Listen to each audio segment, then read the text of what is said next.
Bueno, gracias a todos y a todas por venir. La verdad es que me emociona bastante porque vengo caras conocidas y también caras nuevas, que creo que es una buena combinación. Me voy a ir fijando un poco en el ordenador porque me refleja mucho la pantalla y si no, igual no veo bien. A ver, espero que ahí encaje bien. Vale. Y muchas gracias a InnoIT porque bueno, ya llevamos tiempo trabajando con vosotros y la verdad es que es una maravilla siempre colaborar con vuestro equipo y que nos invitéis a poder estar en este espacio, a poder compartir cositas que hacemos en el estudio. La charla es sobre cómo traspasar estereotipos, pero también cómo tender puentes, ¿no?, entre tecnología y diseño. Vamos a partir de los estereotipos, también haciendo un poco de mofa y un poco de gracia respecto a los estereotipos de diseñadores y de gente que desarrolla, pero la idea es ir más allá de esto y ver un poco más allá de qué ocurre, ¿no?, en esos estereotipos. Entonces, bueno, yo soy Rosa Torguet, como comentaba Julia, soy la fundadora de Mineral Empathy y bueno, hago mucha investigación, mucho diseño y también soy madre, tengo un niño de 5 años. Y antes de seguir, quiero hacer como un poco de alerta, ¿no? Lo que os decía, vamos a hablar de estereotipos. Entonces, cuando hablamos de estereotipos, muchas veces lo que ocurre es que hay ahí un juicio, ¿no? Entonces, me gustaría que, si hay risa, a veces también hay incomodidad. Entonces, simplemente que lo notéis. Si hay algo que os resuena o que os mueve porque no lo reconocéis o no queréis reconocerlo, está todo bien. Simplemente quiero que veáis y notéis si hay algo ahí, que puede no ser nada, pero puede ser que sí que haya una reflexión por detrás que sea interesante luego tener en cuenta. Y luego también tenemos tiempo para hablar y demás y comentar lo que queráis, ¿vale? Pero como que creo que es interesante luego profundizar en esas cosas. Entonces, hablamos de diseño y de tecnología. ¿Qué gente de las que estáis aquí hoy os consideráis más como en la bolita de diseño? Vale, más o menos la mitad, yo creo. ¿Y tú, Francis, de cuál te un poco mezclado? Vale. ¿Y de tecnología? Vale. Vale, hay gente que está en las dos. Bueno, estamos más o menos mitad-mitad, creo que está bien. Hay un buen equilibrio ahí. ¿Y alguien que se considere que no está ni en diseño ni en tecnología?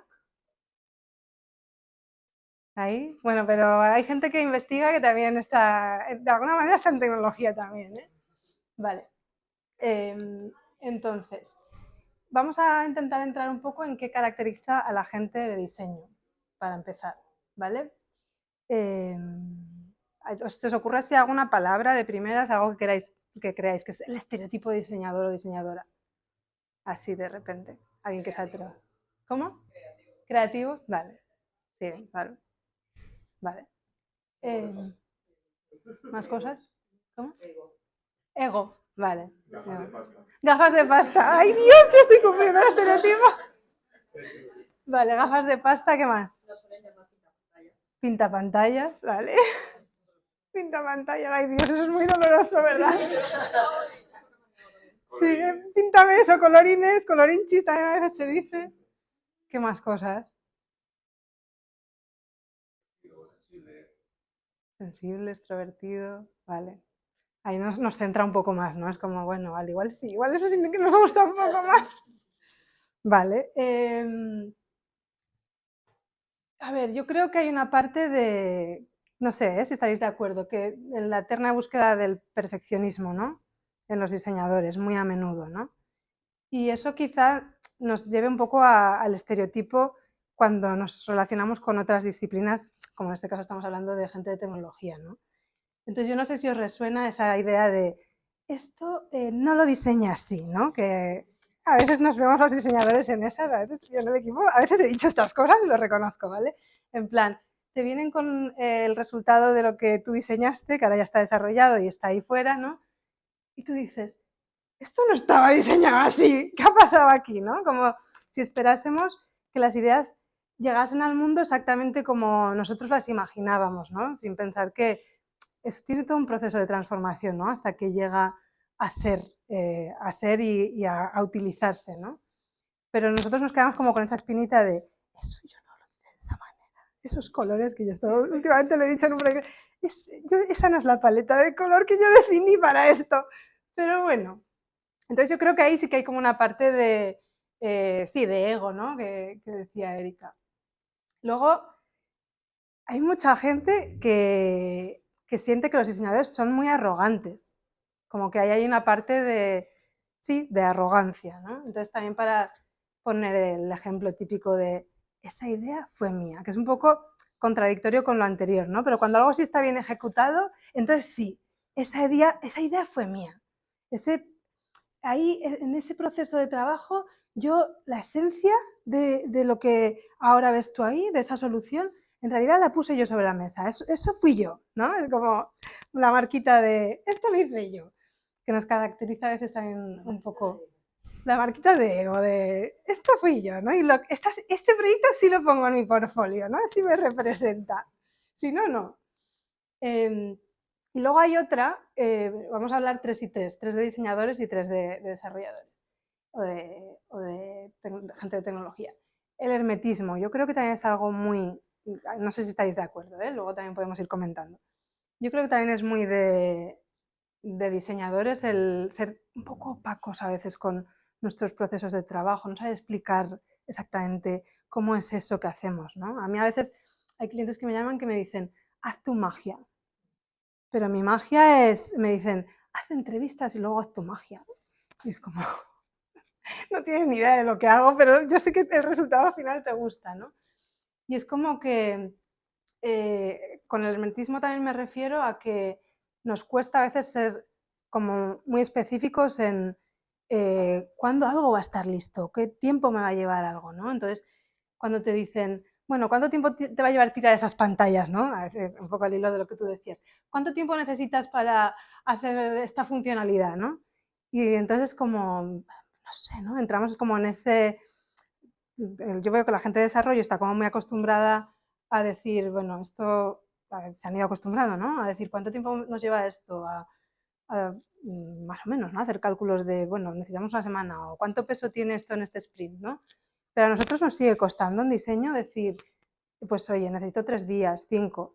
Y es como la presión esa que lo hablábamos con Erika cuando cuando preparábamos esto, de saber, es que tú no sabes si vas a tener tu momento eureka, si vas a tener los hallazgos suficientes, como que hay mucha presión alrededor del proceso de diseño que nos cuesta pensar en que lo vamos a poder materializar en 3 días, que a lo mejor al final son 3 días, pero igual necesitamos como el espacio mental para no limitarnos tanto, ¿no? Y nos cuesta entrar a decir, sí, esto para la semana que viene te lo tengo el lunes por la mañana ahí en la mesa. Nos genera como presión, ¿no? A los diseñadores. Y desde fuera quizás esto muchas veces se perciba como cierto hermetismo en nuestros procesos de trabajo, ¿no? O que estamos como muy cerrados a veces. No sé si estáis de acuerdo, pero me gustaría preguntaros si alguien se ha identificado hasta ahora con alguno de estos elementos o características. Por ahora los diseñadores, o si los reconocéis en gente con la que trabajáis de diseño. Veo por ahí alguna cara de... Vale. ¿Hasta ahora alguna duda, algo que queráis comentar? Si no, vamos a repartir un poco también los de tecnología, ¿no? Aquí también digo que yo me arriesgo porque he trabajado con mucha gente de tecnología, pero si hay cosas que no las veis, decidlo, ¿vale? A ver, ¿qué caracteriza a la gente de tecnología? A los que venís aquí de tecnología, contadnos. Gafas de alambre. Gafas de alambre. ¿Qué más cosas? Modo oscuro. Modo oscuro. Conformismo de que funcione. ¿Cómo? Conformismo de que funcione. Que funcione es más que suficiente, ¿no? Sí. Más que suficiente. Vale. Los digitales les ves ahí codeando, pero cuando están en una sala juntos, ahí a la vez codeando, al unísono es como, parecen un ¿Qué hacéis? pero es como, por un lado parece gracioso, por otro lado es mucho currato, están haciendo a la vez, pero una vez me acuerdo que entré en una sala de oficina y estaban ahí los desarrolladores concentrados, codeando todos a la vez en fila y otra fila igual yo. Es una fábrica. Y están todos ahí metiendo líneas a la vez, ¿no? Parece una cadena de montaje, no sé. Qué fuerte. Y yo les digo con cariño de sois unos impalpables digitales, con amor os lo digo, pero es que nunca olvidaré esa imagen de ahí verles sentados, ahí concentrados. Tipo, Hay foco máximo, ¿no? Es como un zoom in a la línea de código, ¿eh? Cuidado, ¿eh? Que eso requiere un nivel de concentración brutal. ¿Qué más cosas? Yo creo que Así, estamos acostumbrados a trabajar en equipo. trabajar más... Eso es interesante. Vale. Quizás son más conscientes de que son parte de un engranaje más grande, ¿no? Sí, es que hay una cosa que no hemos dicho los diseñadores y no lo digo con una connotación negativa, pero creo que tienen como un toque de artista. Ese De halo. generar algo que tenga o sea, que tiene que tener un impacto más allá de lo funcional, ¿no? Y que lo entienda y tiene lógica. Pero eso a lo mejor la parte más de desarrollo, o sea, no es tampoco si funciona ya está, se puede tener en cuenta el diseño, también depende si es front o back, ahí ya podemos entrar en el Claro. tema, pero sí que creo que se prioriza más que se pueda hacer, ¿no? O sea, que pueda funcionar, que Sí. tenga un buen camino. Y al hilo ese, el que hablabas antes de esto lo he creado yo, Mm. en programación es, he quitado esto, no era mío, lo he cogido al otro, y lo que es esto. Aquí vamos todos. O sea, que no hay una propiedad de que esto es de alguien, ¿no? No, es verdad, porque es más comunidad, es todo más... Mm. O sea, tú al final coges, he visto un componente tal, pues lo quito, le pongo 3 cosas y ya sea mío. Ya está, ¿no? No hace falta ponerle el sellito ni nada de eso. No hay sello, no hay nada de eso, es todo plan abierto. Claro. O sea, que son culturas distintas Sí, también. sí. Yo diría también, que no sé si es que más, si lo validamos, que se sienten más cómodos en el teletrabajo. Sí. yo les veo modo vampiros. Es como de pronto, ¿alguna vez salís de casa a tomar eso? Porque siempre están en como Sí. teletrabajan. ¿Alguna vez salís de casa a respirar un poco el aire? No, A mí también me pasa no con hace el falta, en ¿no? plan, sí, es verdad.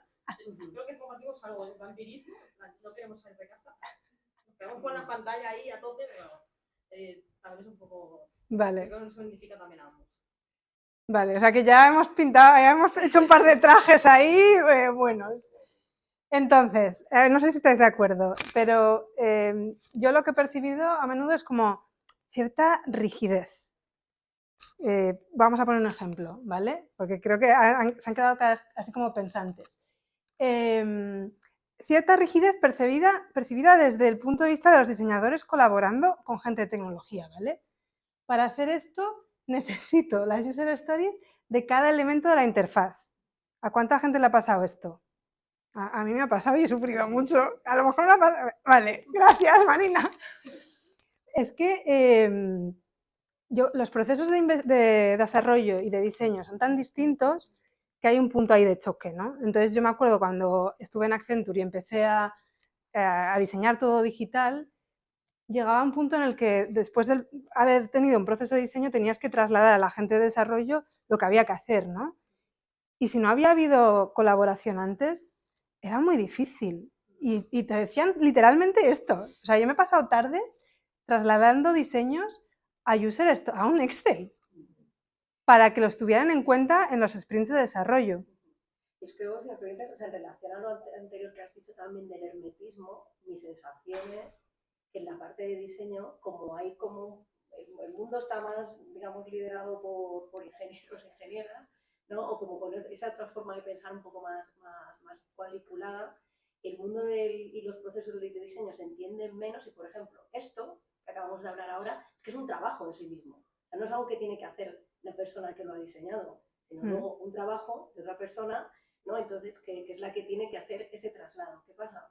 Que si tú vienes de hacer el diseño, no puedes hacer switch con la cabeza y ponerte a hacer esto, porque sí que yo luego incluso entonces luego tú es difícil meterte como diseñadora en los sprints porque no te dan las historias tampoco, te dicen hazme el flujo de la venta y es como diciendo no, pues es la venta que se equivoca, que no sé cuánto, y hay como 200.000 flujos dentro, ¿no?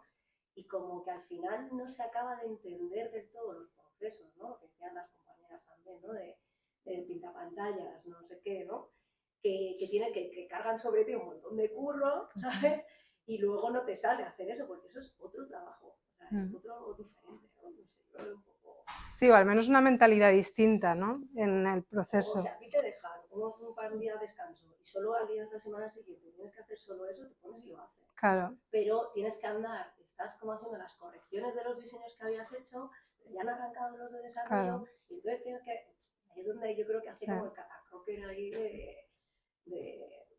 vamos, el Total. nivel de Y tú querías también decir algo. Yo por otra posición, o sea, estoy de acuerdo en eso y creo que una de las soluciones a todo esto sería que hubiese más, hubiese una especie de pequeña formación de ambos para que tuviesen en cuenta al otro lado, porque diría lo contrario. El problema muchas veces es que los diseñadores quieren hacer algo y claro, en el mundo de las ideas todo se puede hacer.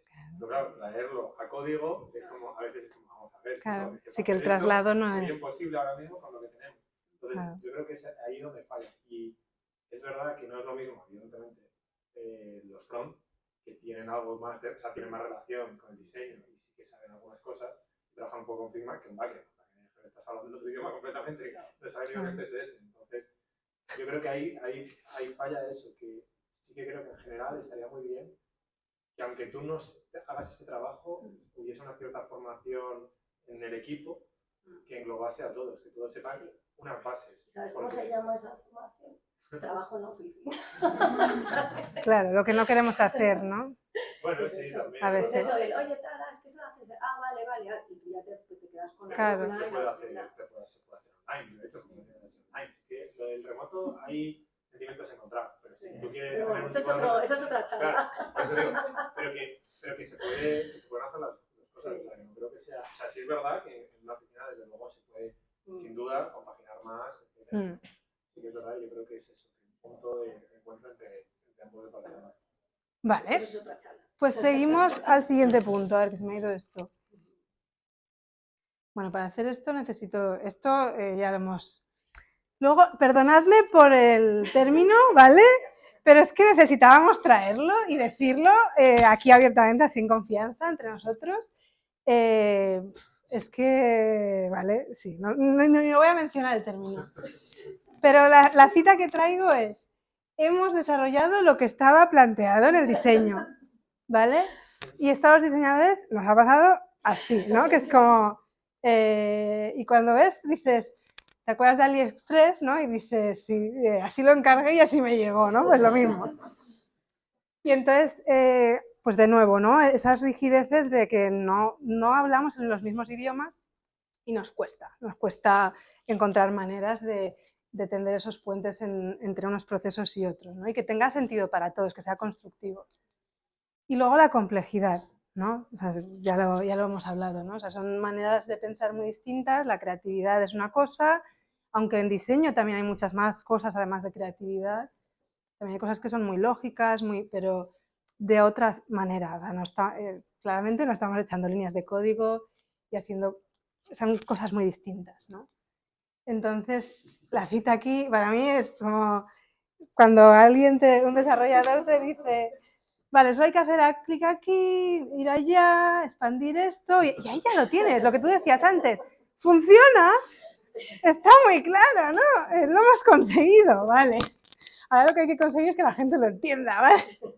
Porque solo lo entiendes tú. Entonces, también llevar a la gente de tecnología a que todos esos procesos se entiendan más, que sean más fáciles, es nuestro trabajo desde el punto de vista del diseño, ¿no? Entonces, ahí, ¿qué tal os no sé, la gente de tecnología, qué tal os sentís dentro de esos estereotipos? Es cierto que los reconocéis, hacéis el mea culpa.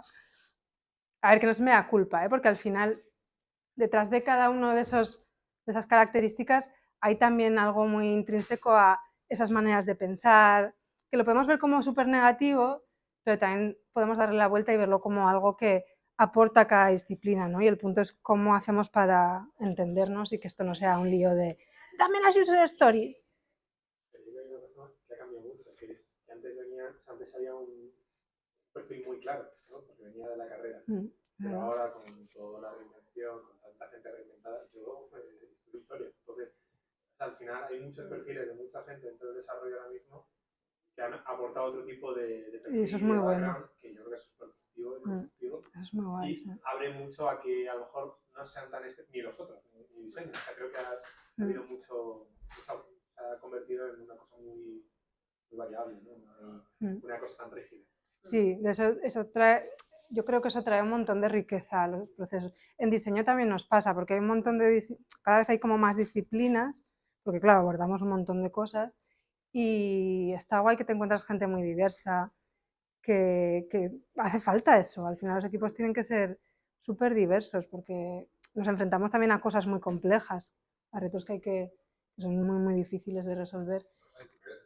Algunas cosas de las que estamos diciendo de los perfiles no sean tan así, sino que simplemente uno es capaz de ver frente con el otro. Es decir, cuando estamos hablando de creatividad, un desarrollador de código también tiene esa creatividad, solo una creatividad en otro idioma que tú no entiendes, entonces no puedes apreciar. 100%. Alguno de estos que claro, no firmas, tú sí firman, pero tú no sabes encontrar su firma en el trabajo. Pero sí firman y te ponen su cookie por ahí y Tal cual. leer, encuentras la firma y Encuentras de quién ha sido esto. incluso puede ser el código de uno como arte también. Sí, Sí que es un creativo hasta cierto punto, pero claro, son idiomas. claro. No entiendes, entonces no puedes. Total. Sí, en el fondo se trata de eso, de entender. Y yo estoy muy de acuerdo en eso, en que la creatividad la tenemos todos y la capacidad de ser organizados también. Es algo que hay personas que lo han entrenado mucho más porque lo han hecho durante muchos años, pero y de hecho cuando a mí la gente me dice, no, es que yo no soy creativo, es que eso es mentira. La creatividad se entrena como todo lo demás en la vida. El tema es que te expongas a esos procesos y luego el que aprendamos a valorar, ¿no?, lo que traen esas personas. A mí me gusta un montón cuando trabajo con equipos de desarrollo, preguntarles desde el principio e involucrarles en la ideación también, porque a mí no me gusta idear fuera de lo que vayamos a poder desarrollar después. Y entonces para mí es clave adelantarme y entender cuál es nuestro marco realista de acción, en lugar de irme por ahí a no sé dónde, para luego volver y decir, pues es que no podemos hacer ni el 5% de lo que hemos planteado, ¿no? Que a veces son ejercicios que están muy bien para pensar a futuro y no sé qué, pero a veces tienes que, el tiempo que tienes para hacer cosas y hay que ser como muy práctico. Y sí. Algo que he notado, digamos, en el último tiempo, ¿sí?, que me parece que es como un puente entre los dos mundos que a veces no lo tenemos tan presente. ¿Sí? Cuando uno habla de diseño, habla mucho de la experiencia del usuario, se enfoca cómo lo va a tomar el usuario, si puede entender y algo. Pero cuando volvemos del lado del desarrollo, yo estoy un poco más del background del desarrollo, pero me encanta, mi vida personal me encanta la experiencia de usuario. Y encuentro que nosotros desde el lado de desarrollo también utilizamos eso. Ahorita hablamos de desarrollo, de la experiencia de desarrollo. Entonces existen cosas como linters, cosas locas por allá como los principios SOLID, algún, no sé, programación orientada a objetos, paradigmas de programación, que si lo escalamos digamos, podemos desde afuera, ¿sí?, también nosotros estamos buscando una experiencia para nosotros mismos. No hay nada más agradable que usted sentarse a leer aplicaciones que se sienta usted a leer y no entiende nada, y la solución no es la empieza de nuevo, no es una solución. Pero tirarlo todo, que los diseñadores podemos a veces decir esas cosas, ¿no? En plan, esto tíralo y empiézalo otra vez. Y no es tan Y a fácil. veces se encuentra otros términos como uno llama ahora que buenas prácticas, y dice uno, es un gusto y así lo entiende. Hay, digamos, hay desarrolladores con más o menos experiencia, pero eso hace que hablemos como todo casi un mismo idioma y también logremos transmitir, porque al fin y al cabo, al final el producto lo van a utilizar personas, y pienso que venimos, si vamos de atrás hacia adelante, venimos de desarrollo, pero antes de llegar al usuario está una gran parte de diseño, y debemos, como esa comunicación debe ser muy fluida, porque al final lo que interesa es el producto. Si el diseño no me entiende que yo debo hacerlos, ¿dónde hago los botones? Ahora el usuario que se enfrenta a un producto muchas veces nuevo, menos lo va a entender. Entonces pienso que existe ese puente, solo que a veces no lo vemos. Y lo que creo que también nos pasa mucho a la gente de diseño es que entramos normalmente en, no sé si estáis de acuerdo, pero en procesos de tecnología que ya están instaurados. Entonces, integrarnos ahí es un reto enorme. Yo creo que ahí también hay...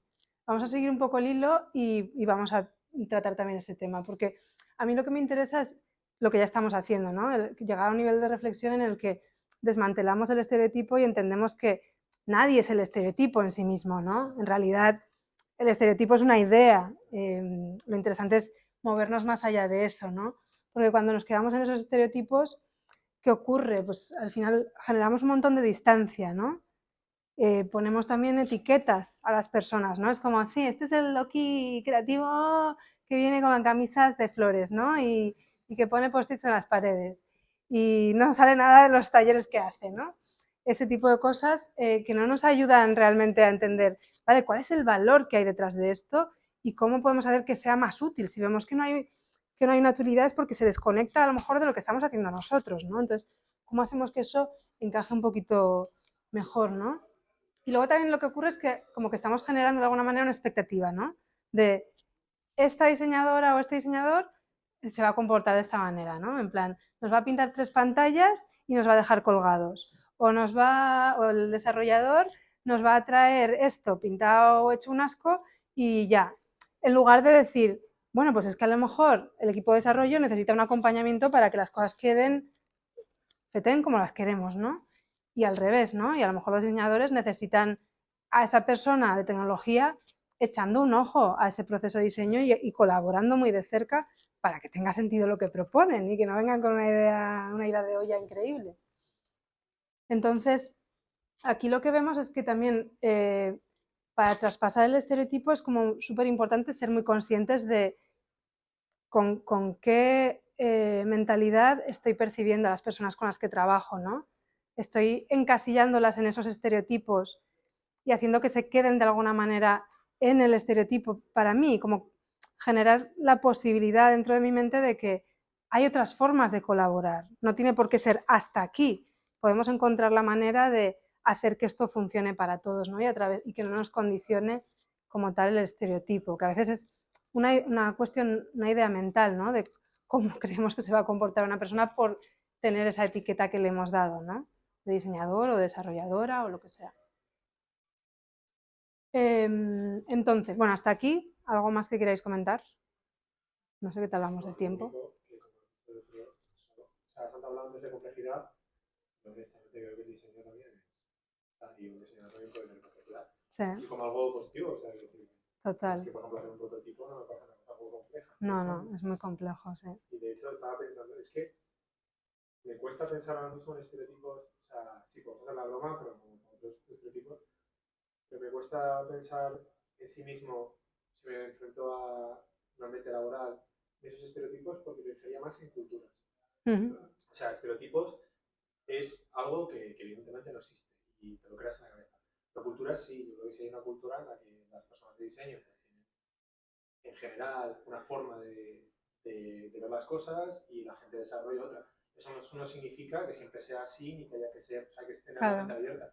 Pero si ya lo tienes un poco en consideración, yo creo que como desarrollador, por ejemplo, sabes que aunque a lo mejor a ti te da un poco más igual porque te importa la funcionalidad, es un poco también tener empatía y estar en el otro lado y decir, bueno, pero el diseñador sí que le da valor y ha echado mucho tiempo y vamos a ver un punto de consenso y de acuerdo para que esto vaya por el camino bueno. Es que lo que has dicho de si tú incluyes a los dos, o sea, si no va uno por un lado y otro por el otro y, esto es lo que tienes que hacer, este es el diseño, hazlo.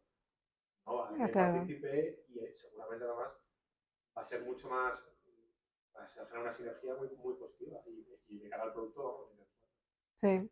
Lo que pasa es que eso, dicho así, es cierto y no puedo para nada no estar de acuerdo contigo, pero luego en la realidad te chocas con las dificultades que hay realmente en trasladar eso, ¿no? En encontrar también el tiempo y el espacio para hacer esos traspasos, para involucrar a la gente, porque lo que tú decías, son culturas tan distintas que hay que ser como muy, no consistente, hay que ser muy... Tampoco es insistente, bueno, es como muy... Pues más que de cultura, cuando empiezas a hablar también es como de la cultura del propio proyecto o de la empresa en la que se está trabajando, ¿no? Si está normalizado el juntar personas o no, ¿no? Porque ahora estamos todos muy abiertos a aprender de los demás. Pero hay como que hay que elegir generar esos espacios y eso no se genera solo, sino que hay que hacer que esa cultura sea integradora, ¿no? Y que todos entendamos un poquito más de los procesos de los otros, ¿no? Hasta donde tenga relevancia y tenga sentido, porque tampoco nos tenemos que convertir en desarrolladores de repente, ¿no? Porque vamos, no es el objetivo. Entonces, para salir del bucle, yo traigo como 3 cosas que a mí me han funcionado y que creo que son clave. Luego vamos añadiendo, ¿vale? Pero el primero es, para mí, generar marcos de referencia compartidos, justo lo que estábamos diciendo ahora, ¿no? Y creo que una clave es lenguaje común, ahora veremos un ejemplo, generar palabras que realmente sean comunes y a veces generar también conversaciones alrededor de qué significan las cosas, ¿no? Procesos abiertos y transparentes, porque a veces hablamos mucho de metodologías ágiles, todo esto, pero a veces incluso esos procesos son muy cerrados en algunos aspectos, ¿no? Y luego también herramientas que nos den la capacidad de movernos entre lo general y el detalle, entre lo estratégico y lo táctico. Creo que esto es también muy importante. Entonces, ahora vamos a comentar como varios ejemplos. En cuanto al lenguaje común, el ejemplo que traigo es sobre la palabra en sí, prototipo, ¿no? Que es como un concepto abstracto, ¿no? Como que, o como las user stories, ¿no? En cada equipo las user stories se hacen de una manera. Entonces es como, vale, ¿cómo son las tuyas? Porque las mías son así. Entonces vamos a intentar entendernos, porque a lo mejor me pego una tarde haciendo las user stories y luego resulta que no era lo que tú te esperabas. Y el Excel tenía que tener otro formato o las tenía que poner en 3.000 tarjetas de Jira o lo que sea, ¿no? Que es como... porque cada equipo es distinto, ¿no? Entonces el ejemplo del prototipo creo que nos sirve, ¿no? Para hablar de esto. Cuando hablamos de prototipo, en el mundo del diseño, por ejemplo, podemos estar hablando de prototipos en papel, cosas que se hacen en súper baja fidelidad, bocetos, que esto también en desarrollo se hacen mucho, de hecho eso lo tenemos muy en común también. Puede ser un prototipo en papel.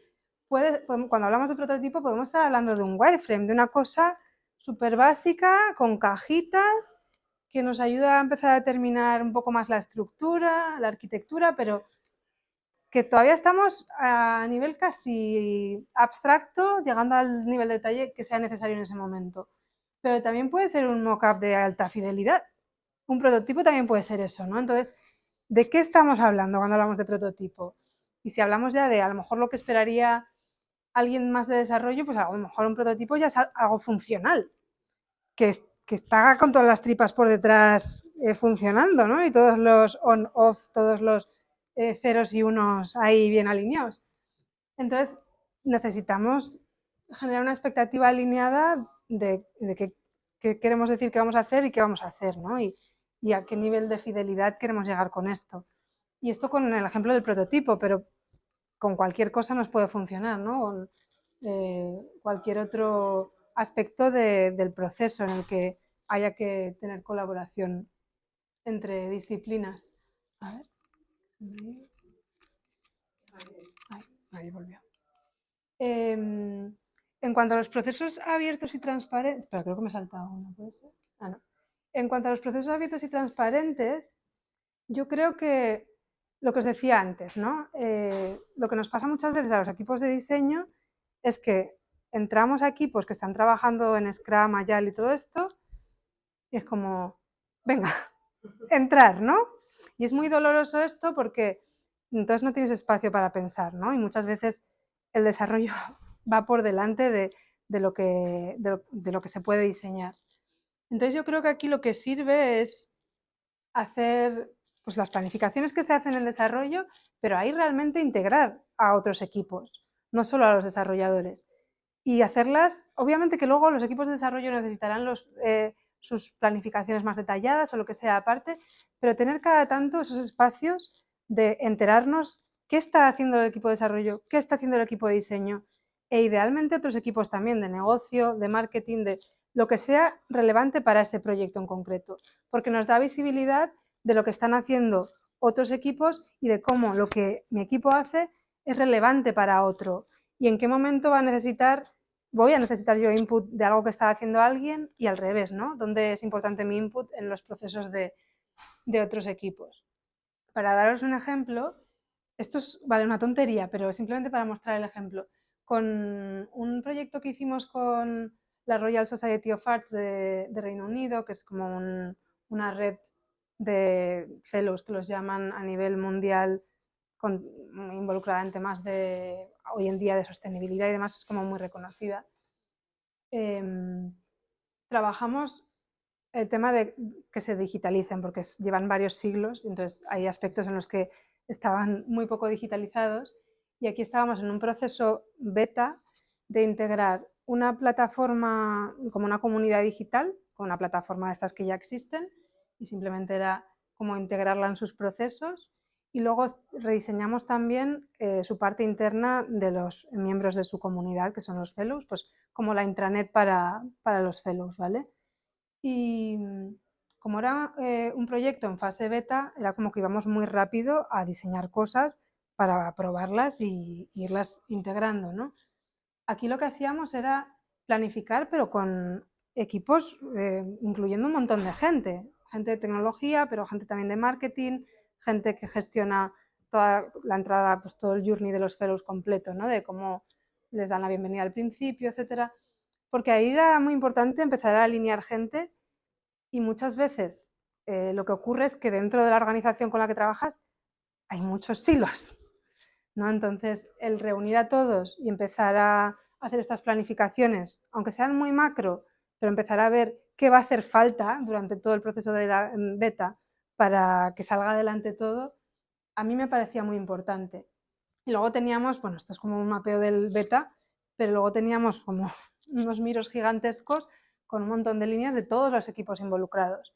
Y tú puedes pensar, esto es una pérdida de tiempo porque hay un montón de gente involucrada y al final es como que no hay nada concreto, pero en realidad da un montón de visibilidad de un montón de cosas que si no nadie sabe que están ocurriendo, ¿no? Y que son importantes. Luego una cosa que se hace mucho en Reino Unido, yo no sé si lo hacéis mucho en desarrollo, es que el delivery manager del proyecto como tal siempre hace unos sprint notes de qué está pasando en cada sprint, y esto ayuda un montón a ir documentando el proceso y a que sea también transparente para todo el mundo, ¿no?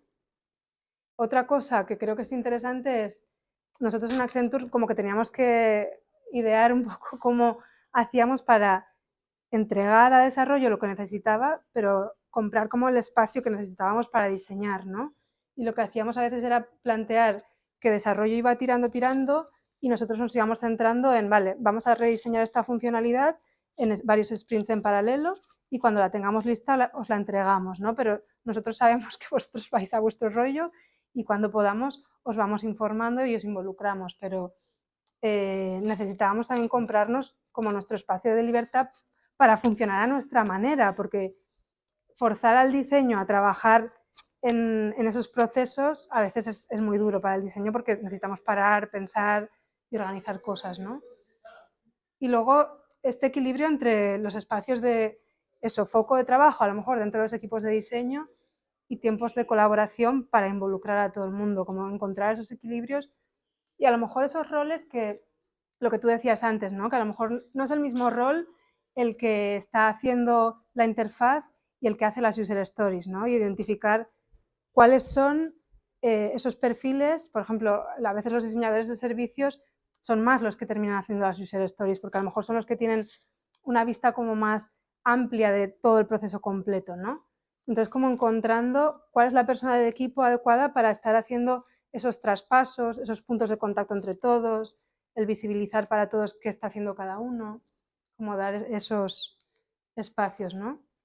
Y luego creo que lo que os decía de las herramientas, ¿no? Que es importante aportar al proceso herramientas que permitan moverse, ¿no? De lo general al detalle y de lo estratégico a lo más táctico. Entonces aquí tengo un ejemplo de un proyecto con un cliente con el que llevamos varios años trabajando, que además trabajamos con ellos a través de InnoIT. Y aquí lo que nos dijeron, este es el cliente que nos dice, venid y haced vuestra magia, ¿no? Que es difícil de explicar qué ocurre en esa cajita del diseño a veces, ¿no? Y nos dijeron, vale, haced esto que habéis hecho en otros proyectos, hacedlo aquí. Y era con un equipo que lo que hace es, lo llaman Secure Website Provisioning, pues una farmacéutica que tiene millones de páginas web de sus trillones de productos, lo que tienen es un equipo que se encarga de que todas las páginas web que salen de la compañía estén alineadas con sus especificaciones de seguridad, ¿no? Es un proceso súper complejo y entonces en este caso lo que hicimos fue empezar a hacer un montón de entrevistas con la gente que está involucrada en las distintas fases del proceso y empezar a mapearlo, ¿no? Entonces lo que hicimos fue, toda esta parte de aquí es lo que llamaríamos un blueprint del proceso, en el que a través, digamos que en cada entrevista obteníamos como una parte del proceso y todo eso lo fuimos mapeando para que quedase pues de una manera congruente conectando todos los puntos, ¿no? Y luego lo que hicimos en este caso fue hacer todo el mapa completo y en una sesión inicial comentarlo con los equipos involucrados y que ellos dieran feedback, porque obviamente de una entrevista tampoco a veces hay cosas que no entiendes todo, ¿no? Y que ellos repasasen qué cosas eran correctas, qué no, cómo había que evolucionar ese diagrama para que tuviera sentido y fuera un reflejo realmente de sus procesos, y a partir de ahí ellos pues eso, iban haciendo comentarios y fue muy bonito porque de repente es lo que os digo, ¿no? Podían hacer como un zoom in en la parte que habían aportado ellos de su proceso y un zoom out y entender cuáles eran los procesos de las demás personas.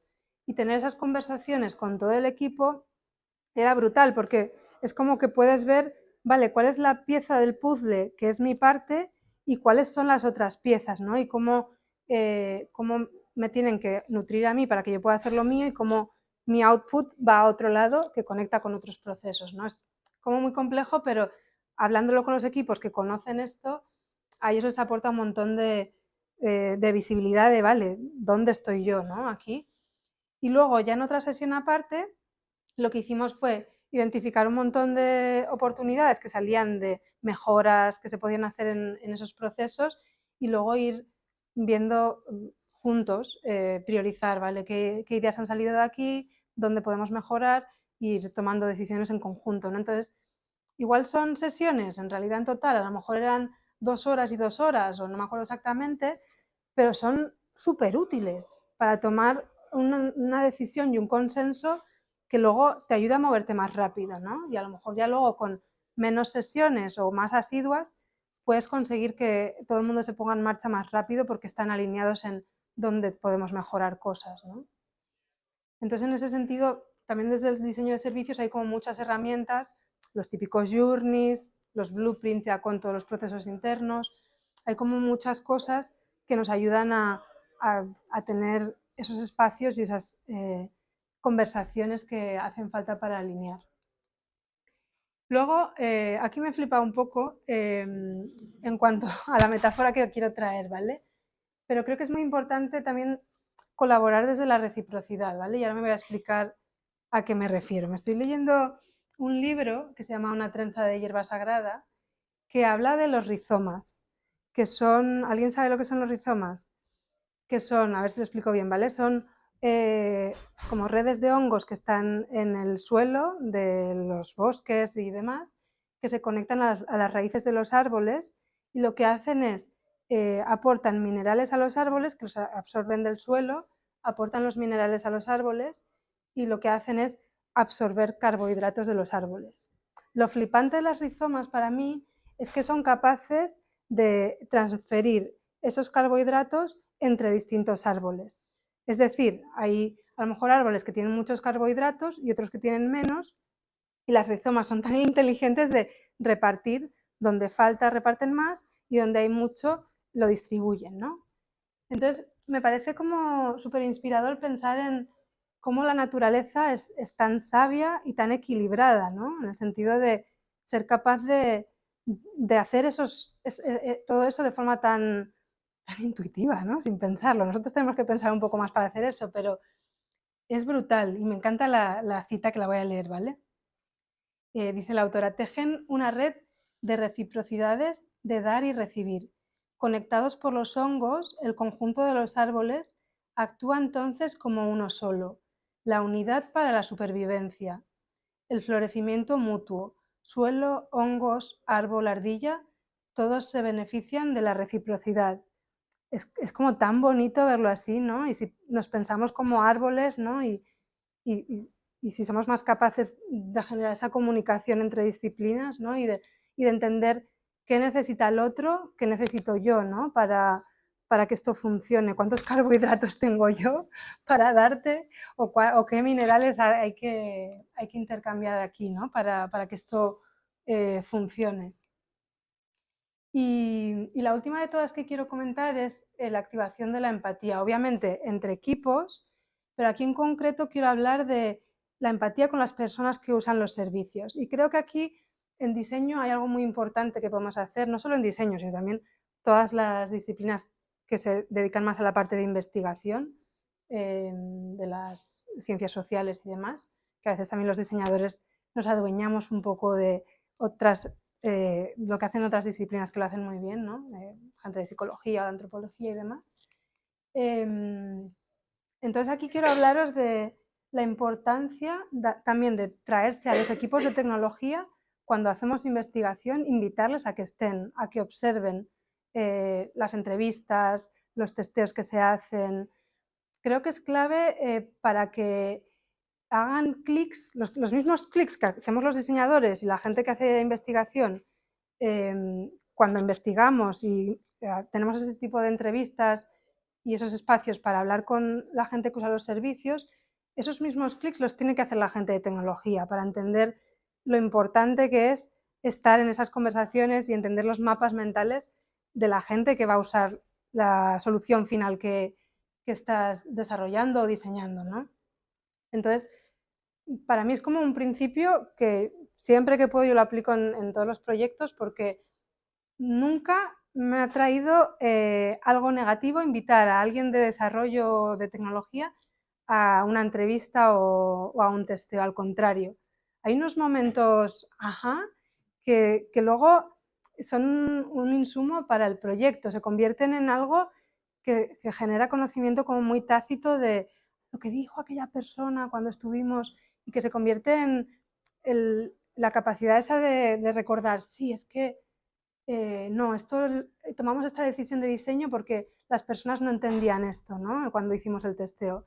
Y eso acompaña al equipo cuando les invitamos a que observen con nosotros y a que se vayan de sus líneas de código, lo que estén haciendo, y vengan al espacio de uso real, ¿no? Y sean capaces de observarlo y de palparlo más de cerca. Creo que eso es súper importante. No sé si lo hacéis, pero si no lo hacéis, desde luego os invito a hacerlo, porque además ahí notas cómo luego evoluciona el discurso de los equipos. A medida que se va trabajando más hacia el final de la solución, te das cuenta de que la gente ha evolucionado su idea de cómo tiene que ser la solución, ¿no? ¿Qué tiene que resolver? Es súper importante. Y sobre este tema, os quería contar también la importancia de incluir criterios muy diversos, que esto se va más al lado de cómo elegimos a las personas que se involucran, a los usuarios finales, a los que invitamos a participar en una investigación un poco más exploratoria o cuando hacemos testeo.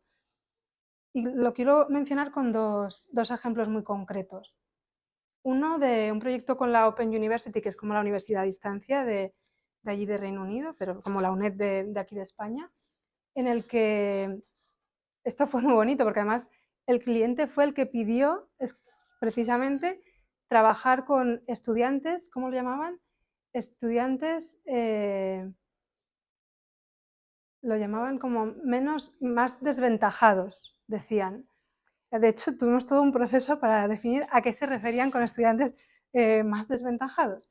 Pero fue muy bonito porque ellos querían repensar cómo apoyan a sus estudiantes con todos sus servicios como más no educativos, dentro de lo que es la experiencia más de aprendizaje, sino todo el apoyo que reciben los estudiantes a lo largo del tiempo que estudian con ellos, porque es una universidad particular en el sentido de que es una universidad a distancia, con lo cual ese tipo de apoyo es esencial para que los estudiantes sientan que tienen como una continuidad y un apoyo de la universidad.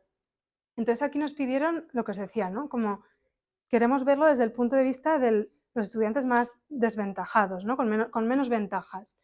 Y bueno, pasamos todo un proceso para definir qué era eso y al final hicimos entrevistas con gente con diferentes tipos de discapacidades, gente que tenía también temas de salud mental, que lo habían declarado a la universidad y que podíamos contactarles precisamente por eso, para que se involucrasen.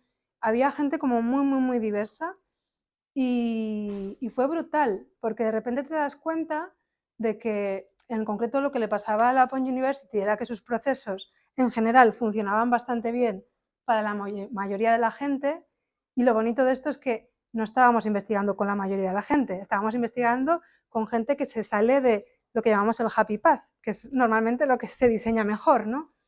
Y veíamos que en cuanto una persona no cumplía como con esos requisitos de la mayoría, en cuanto había una necesidad como un poco más concreta, de repente la experiencia era muy nefasta, ¿no? De apoyo, de, por ejemplo, estudiantes que a lo mejor declaraban una discapacidad concreta de forma transparente para que les puedan apoyar, pero a lo mejor esa información no llegaba a los tutores, con lo cual los tutores intuían que algo ocurría, pero tampoco se atrevían a intervenir y a dirigirse a esa persona de una manera muy concreta, cuando en realidad la persona estaba perfectamente de acuerdo en que cierta información se compartiese, ¿no? Entonces llegas a cosas muy interesantes por el hecho de ampliar la mirada y no ir a la media de la persona que normalmente se hace voluntaria para participar en este tipo de cosas, ¿no? Y la verdad es que fue súper enriquecedor. Y esto lo repetimos ahora en un proyecto que hemos hecho el año pasado con personas mayores. Nos hubiera gustado ser incluso más diversas, pero requiere un montón de recursos incluir a perfiles como muy diversos, porque no es fácil encontrar a la gente. Pero en este caso sí que conseguimos hablar con una persona que tiene dislexia y leer los prototipos que teníamos planteados, que son cosas administrativas con la administración pública y demás. Teníamos prototipos planteados de folletos informativos y demás.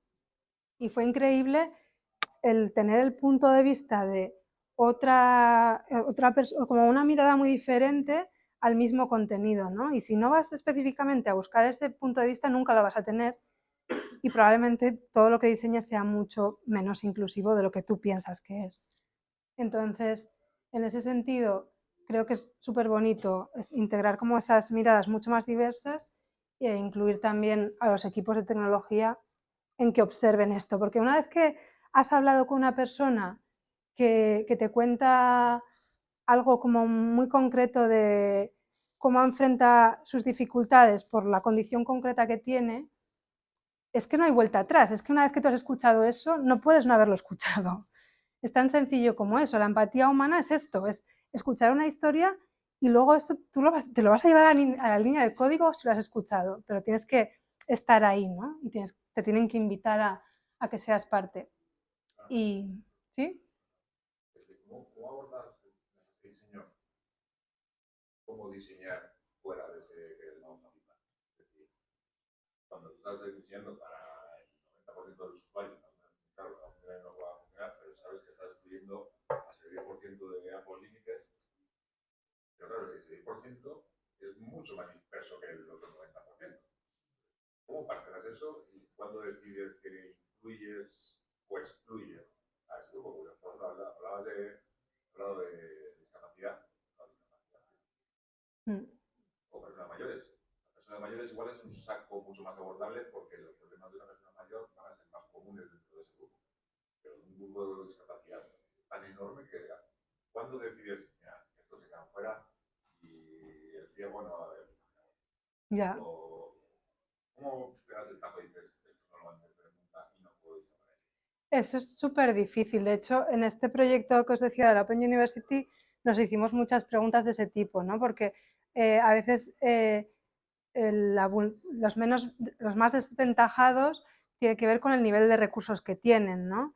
Entonces, en ese caso, por ejemplo, lo que intentamos fue diseñar una muestra que nos entraba como por diferentes tipos de exclusiones que sufren esas personas, ¿no? Entonces, una parte eran las discapacidades, pero había otra parte que era más el tema de recursos, ¿no? Familias como que están muy al límite, ¿no? Entonces, ¿qué supone para una madre con hijos que está estudiando sostener todo eso, ¿no? Luego, dentro de las discapacidades como tal, es que son infinitas. Dentro de la dislexia es todo un mundo también, ¿no?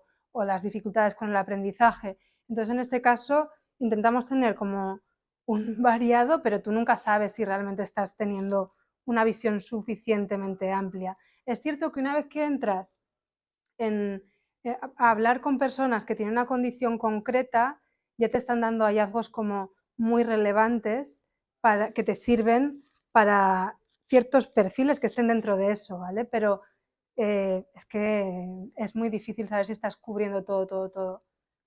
Y eso es a base también de involucrar. A mí me gusta a veces mantener en los procesos cuando es un proceso largo en el que involucras varias veces a las personas, a lo mejor involucras de nuevo a una o dos personas que han funcionado muy bien porque te dan como una continuidad de su opinión, pero que siempre incluir personas nuevas en las entrevistas o en el testeo para no generar sesgos.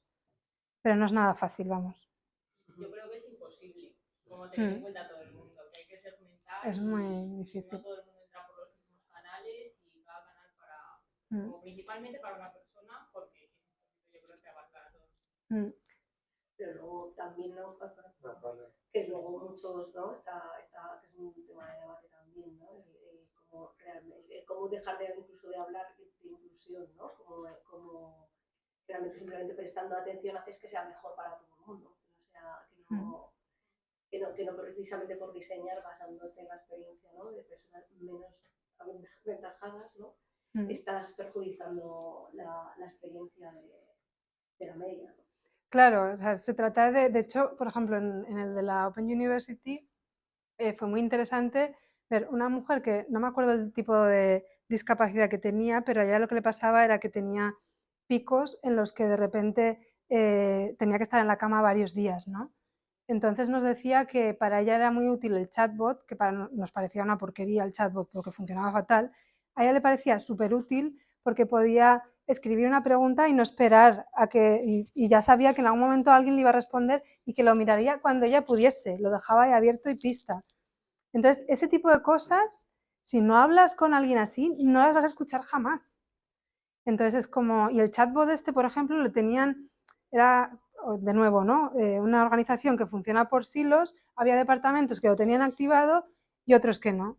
Entonces, ¿qué pasa? Que le estás dando a las personas que confían para las que ese canal es su preferencia por su situación, les estás haciendo que tengan una experiencia muy irregular porque no van a conseguir tenerla de la misma manera con todos los departamentos, ¿no? Con la biblioteca, con admisión, con administración. Si cada departamento tiene su chatbot y lo enchufan y lo desenchufan cuando les da la gana, según el pico de trabajo que tengan, pues es muy complicado, ¿no? Y entonces es cuando empiezas a ver esas cosas y se convierte en muy rico, pero estoy de acuerdo, es imposible llegar a asegurarte de que estás cubriendo todo el tiempo.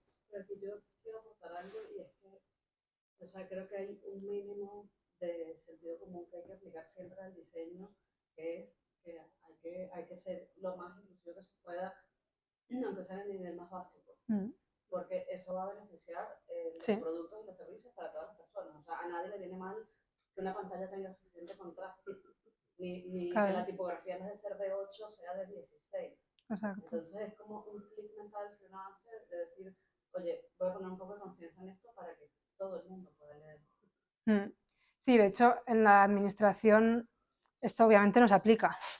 Entonces, por eso hay mucho trabajo por hacer, pero... ¿Qué hora es? ¿Ya está? Sí. Vale. Entonces, a ver, espera, que quiero ver la hora simplemente para asegurarme de que... Vale, sí, son 40.